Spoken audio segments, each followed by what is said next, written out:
Hey, how you doing? Justin here. Today we are going to be checking out how to play and use power chords. Now, power chords are actually a really super useful thing for all guitar players, whether they want to play rock or acoustic or whatever style it is that they want to play. They're a great substitute for bar chords, but they are particularly suited to playing rock and roll with a little bit of crunch, a little bit of distortion, which is something we're going to talk about in a later video in this lesson. Now, the first thing you want to know about power chords is that the shape for all of the chords stays the same, but we can move it around. So in some ways, it's a little easier than learning your regular open chords, although I don't recommend it as a start. When I was growing up, a lot of people learned power chords first before they learned regular open chords. So let's just go to a close-up and kind of have a look at the idea of how they're formed. Now, if we start off here with an E chord, just regular old E, we've already looked at the chord F, which would be refingering that E using different fingers and then moving it one step higher. And we've got the F chord, the F bar chord, full bar chord. And the idea here is because there are no open strings, we can move it. So that would be an F chord, that would be an F sharp chord, that would be a G chord, G sharp, A, etc. And it moves around the neck. Now, a power chord just uses those three notes, the thickest three strings here in this case. Okay, there's the root note, the note F, and you have these two notes as well. This is the fifth, and this one is the octave, the same note as the F. Now, because there's no third in the chord, they're neither major or minor, a little bit like sus chords. You'll often see them referred in sheet music as a 5 chord. So like G5 means that you would play a G power chord. And because they don't have a third, they can replace both major and minor if you're looking to use it as a substitute. If you see a B minor chord in the sheet music, you don't know how to play it, you could play a B power chord, a B5 chord would be a suitable replacement. So here's our standard F power chord grip. The interesting thing here is that you can also play it as a 2-finger grip without this extra octave here. Okay, so you can play first finger, third finger, little finger, or you can leave off that note altogether and just have 2 notes, which you can either play with your first and third finger or your first and little finger. Okay, so if you find doing this big kind of the full power chord a bit difficult at first, you might want to try using your first finger and little finger and just playing the 2-note version. And some songs sound better with the 2-note version, some songs sound better with the 3-note version, but I think mostly it's about player comfort. When you see different guitar players using different ones, it's generally just about the sound. I think maybe if you get really heavy, like really distorted, then perhaps the 2-note one tends to sound better sometimes, but it's kind of a preference as to what feels good for you as well. I generally play the 3-fingered one, but there are definitely times where I feel like the 2-note one feels a little better to play. Whether you're playing the 3-fingered power chord or the 2-fingered power chord, the important thing to know about is the root note, because this gives us the name of the chord, just like it did with the little bar chord example I talked about earlier. So this is an F note. If I put that third finger down 2 frets higher and on the next string, that's an F5. Okay, I can also add the little finger underneath. Still an F5 power chord, because this is the note F. If I put that first finger here on the 3rd fret of the thicker string, this is the note G.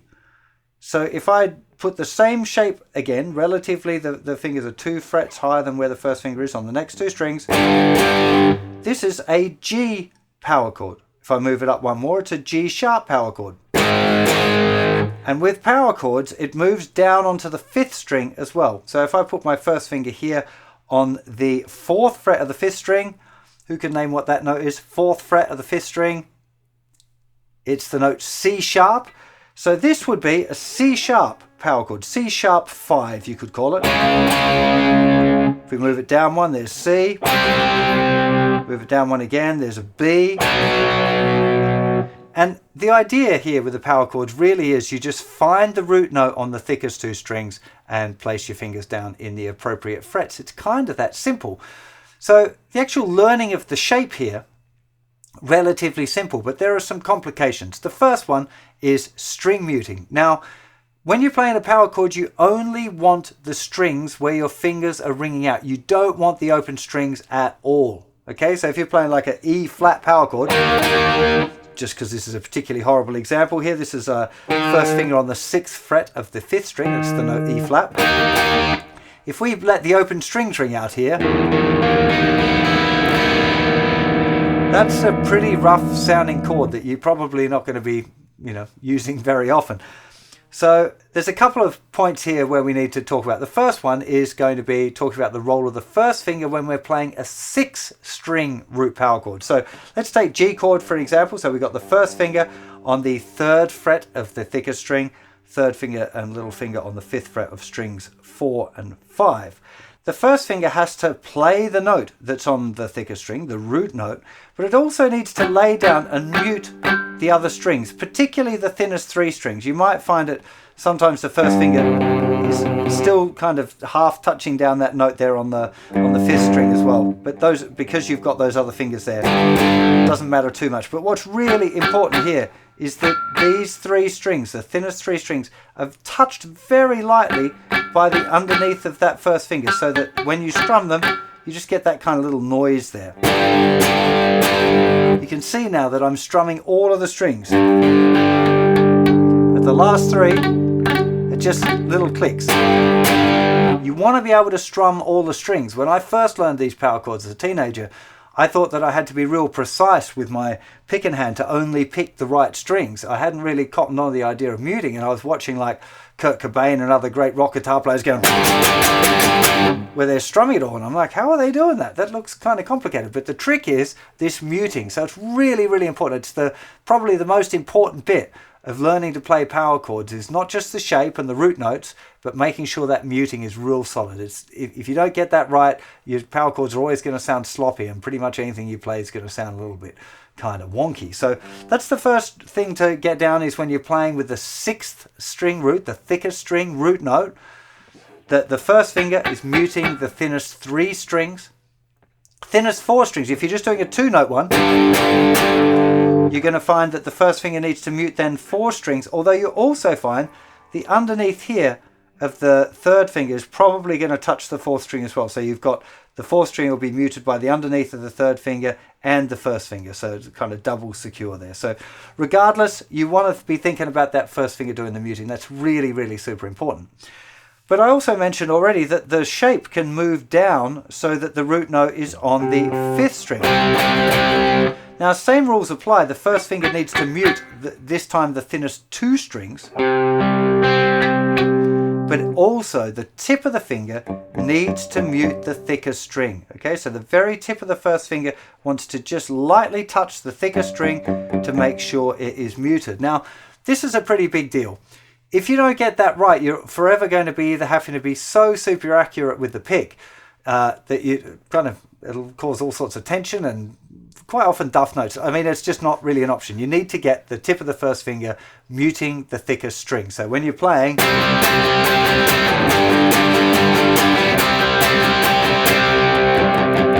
that thicker string is just not ringing out when you're playing a 5th string root power chord. It really, really is the key thing.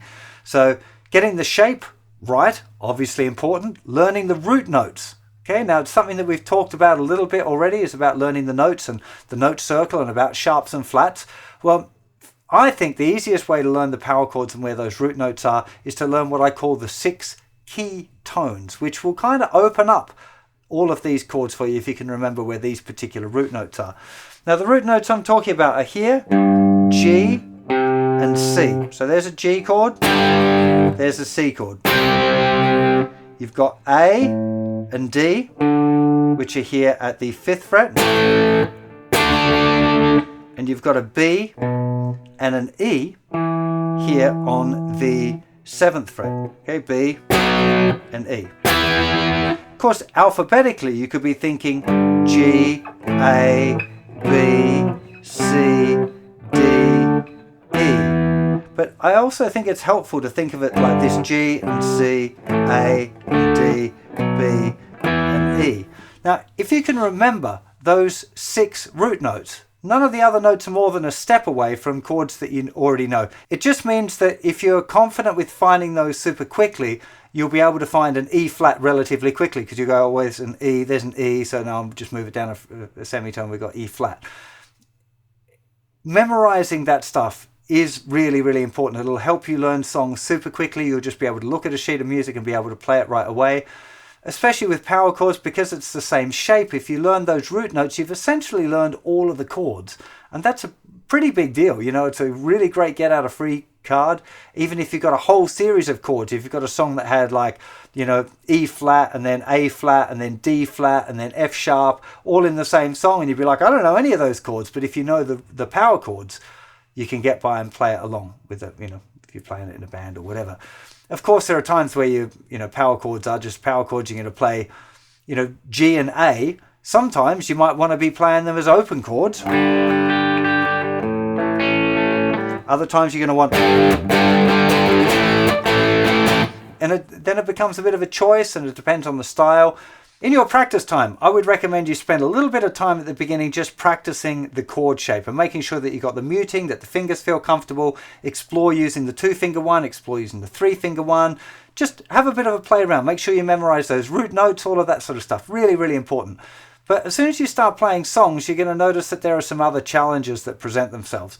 The first one, if you're sliding up and down the same string, the trick is to be able to hold the power chord shape while you move it. And you do that by relaxing the tension in the fingers, but maintaining the shape. So let's say that we've got a C power chord here, and the next one's a D. Rather than lifting them all up and like trying to put the fingers down one at a time again, you want to get into the habit of, there's C. Now to go to C, we relax the fingers. They're still touching the strings. That's the really key thing. They're still touching the strings. Then you try and slide the shape up and then put it down again and practice. And then lift it up and then slide it back again, trying to keep the shape the same. Press it down, play the chord. Relax, lift it up, slide it up, play it again.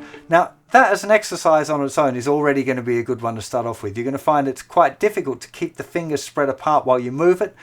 Some of you will find that keeping the third and fourth fingers together will be difficult. You might control the first and third finger, but as you slide it back, the little finger kind of gets waylaid a little bit. That's kind of normal. It's just practice. It's a new thing. This idea of keeping the hand in the same shape while you move it around is going to be a little bit awkward the first few times you do it. That's okay. Practice is going to solve that. So as a first thing, maybe you want to just try moving between two chords with a 5th string or a 6th string, it doesn't really matter. But a really nice way of practicing that stuff that I think is a little bit more fun is by playing songs. And there's a few songs which use these kind of shifts really nicely. The first one that I think is a great song, it's one of the ones that I learned when I first learned power chords, is Cocaine, the Eric Clapton song. It's all on the 5th string root. We start off with an E chord there, so first finger is going to be in the 7th fret. We play that twice, then we move the whole shape down 2 frets to a D, then back up to the E. Then we usually mute it. We'll talk about the techniques a little bit more, but we mute it with the strumming hand, slide the hand back again to the D, and play. So you end up with this rhythm going 1 and 2 and 3, 4, and 1, 2, 3, 4. 1 and 2 and 3, 4, and 1, 2, 3, 4. 1 and 2 and 3 and 4 and 1, 2, 3. She don't E, she don't D, she don't C, to be cocaine. Now, when you first start, I'm like doing just this. That's already going to be really difficult. It's much more likely to be like...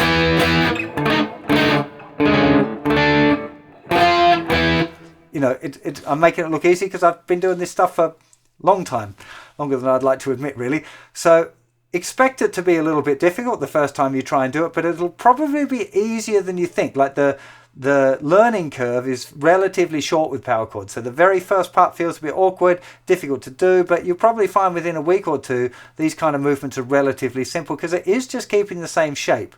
There's very little to remember. It's not like learning whole new chord shapes and making these big movements with the fingers. It's just about training them to stay in the same position. Okay? Ever so slightly easier than that in some ways is Anarchy in the UK by the Sex Pistols. Fantastic song. That one's going C, Anarchy for you, then slides all of the way up, so you have to move the hand all of the way up to the 8th fret. Now, the thing that's difficult slightly here is that from here, C, if we kept the fingers exactly the same, the fingers would be kind of a bit too far because the frets are getting closer together. So in this case, as you go up, they're going to kind of get slightly closer together. Notice that I'm tucking there. I just caught myself doing it, tucking my second finger down. I'm just doing that for clarity for you guys. It would normally just kind of hang out wherever it felt like it. Sometimes it might tuck, sometimes it might stay. Looks like I'm kind of giving you the birdie a little bit there, but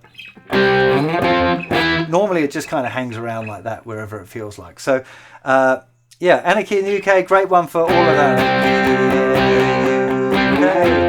It's coming sometime, maybe.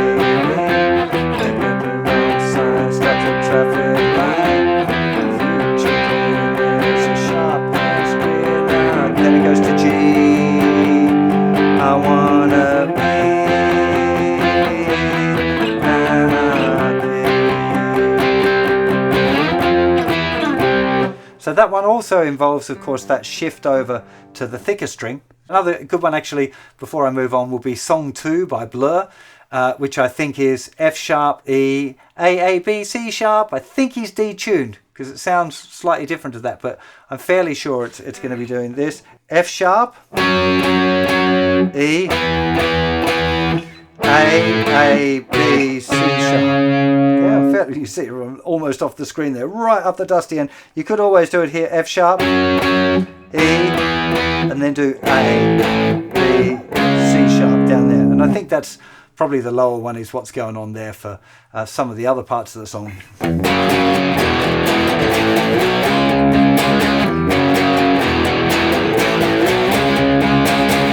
So there's obviously these two sections, one which is a bit kind of a cleaner sound, and then it gets all heavy and big, and a great song, but that one's probably a little bit more advanced. Revising Seven Nation Army is also not a bad one. We looked at that riff very early in the course, but with this one again,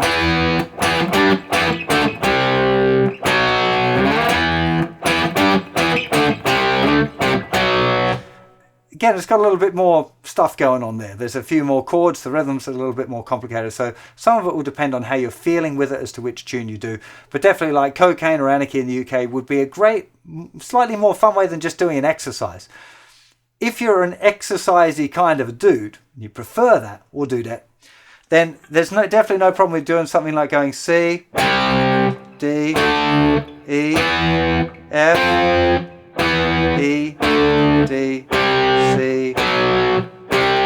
Something like that would work as a nice exercise. Again, 2 finger or 3 finger.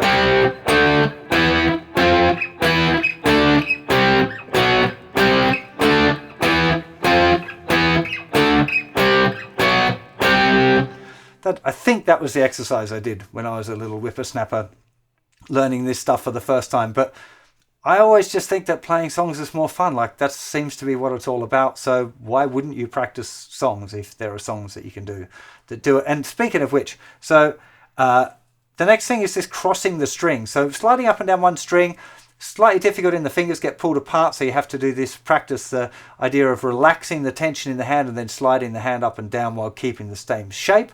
When you're crossing strings, you're actually lifting the fingers off the strings, of course, to put them down on the new set.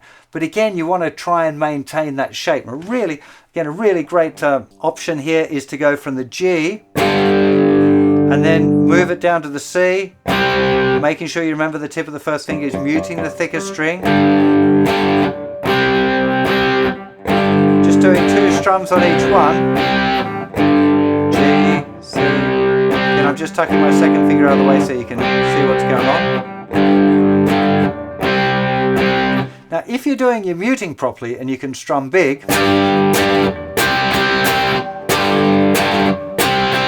we're going down, down on the G, and then down, up, down on the C. That's the whole of Molly's Lips by Nirvana. That is the whole song.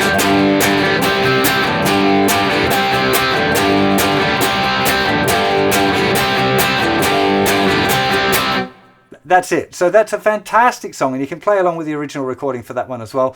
It's just a great tune to be practicing along with, getting a bit of a vibe, and you're practicing the string crossing. It's like an exercise, but you're actually playing a real tune. Now, one thing I will point out here about Nirvana, while we're talking about that particular changes, Kurt Cobain tended to play a 2-note power chord, but with just the 3rd finger.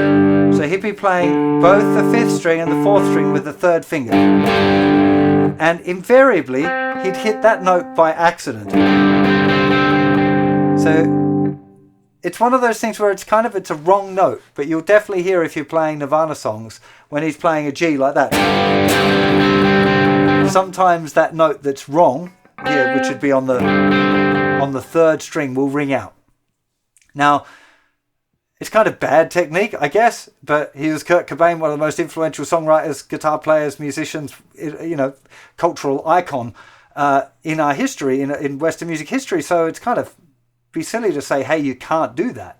So more, I would say, listen to what you're doing, and if it sounds great, it is great. And if especially if you're playing with a lot of energy, if you're playing punky, angry rock, then you can get away with a little bit more wrong notes, but you've really got to put the energy into to balance that stuff out.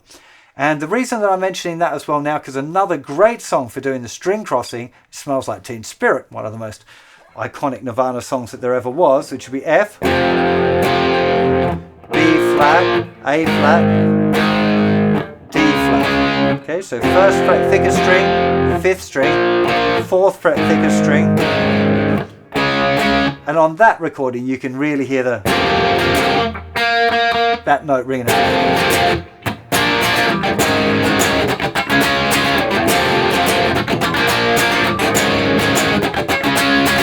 I exaggerated it a little bit there to make sure that you could hear it, but yeah, basically I wouldn't recommend practicing that way. I don't think it's the best technique, but it worked great for Kurt. It might work great for you as well. I just want you to be not growing up with these restrictive ideas that things have to be a certain way, which is when I grew up learning guitar, there was like, this is the right way to do a power chord and it has to be all, organized and trying to be very careful about the muting. And then there were these people that were making amazing music that didn't follow all of those rules, and it was a bit sloppy and there was something else going on. And I do think what you put into the music, it does end up being a little bit more important than the technique sometimes. Not all the time. Depends on what you're doing. There's all sorts of caveats here, but just don't be afraid of it. Just have fun and try and get some spirit into what you're playing, because the spirit is what people kind of relate to much more than the notes being perfect. But anyway, end of my little rant. Teen Spirit, if you want to have a go at it, again, I'll just repeat those chords. So it's F to B flat. So there's the B flat note there, the 5th string, 1st fret. Then A flat, which is the 4th fret of the thicker string. Then down a string to the D flat. F.